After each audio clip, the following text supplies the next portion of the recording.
Okay, good afternoon. We have here the shifter bushing for the Nissan Urvan. We will try to replace the worn out one and show you how. Thank you. We are under the van, and here's the transmission, and the shifter bushing is located somewhere here. You can know that the shifter bushing needs to be replaced when the balancer tends to move like this. Yeah, that's right. The problem is if you don't replace the shifter bushing,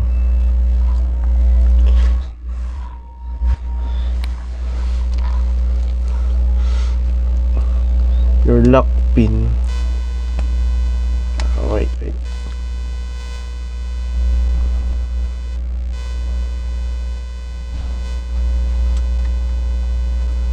There you go. Yeah, your lock pin will move, and it will, due to wear and tear, it will have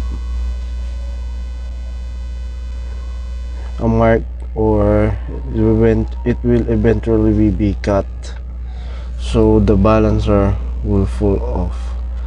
It will fall off. So you need to replace the shifter bushing here, and also here, to prevent such damage to occur. And by the way, this lock pin can be replaced, and you can buy it at Nissan dealership here in the Philippines. And also this shifter bushing cost 62 pesos each. I just bought them yesterday, so we'll try to replace it then, and I'll show you how. Okay, first thing is you have to pull out the lock pin.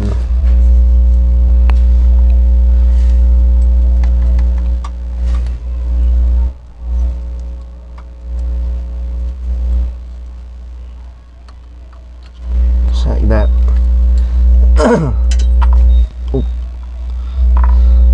Then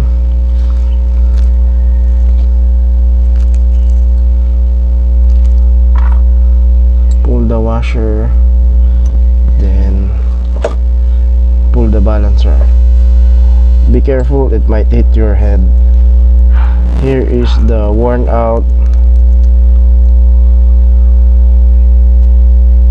Compare it with the brand new one.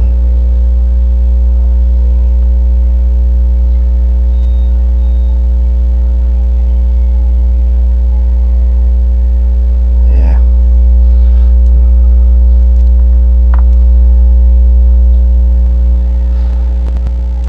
Then you place the new one here. Again.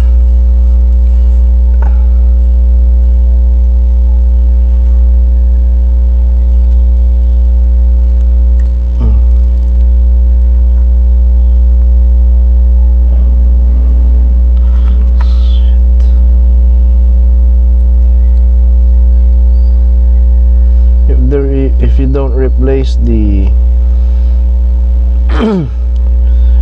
shifter bushing regularly, your lock pin will have a groove here due to wear and tear, and eventually will be destroyed. And this one don't have a lock, so it will fall off. Make sure you always bring a spare wire, so if that happens, you can still have a lock, replacement lock to be used in here. Okay.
done. Onto the other one, and it's just the same. So thank you for watching. Hope you learn something, and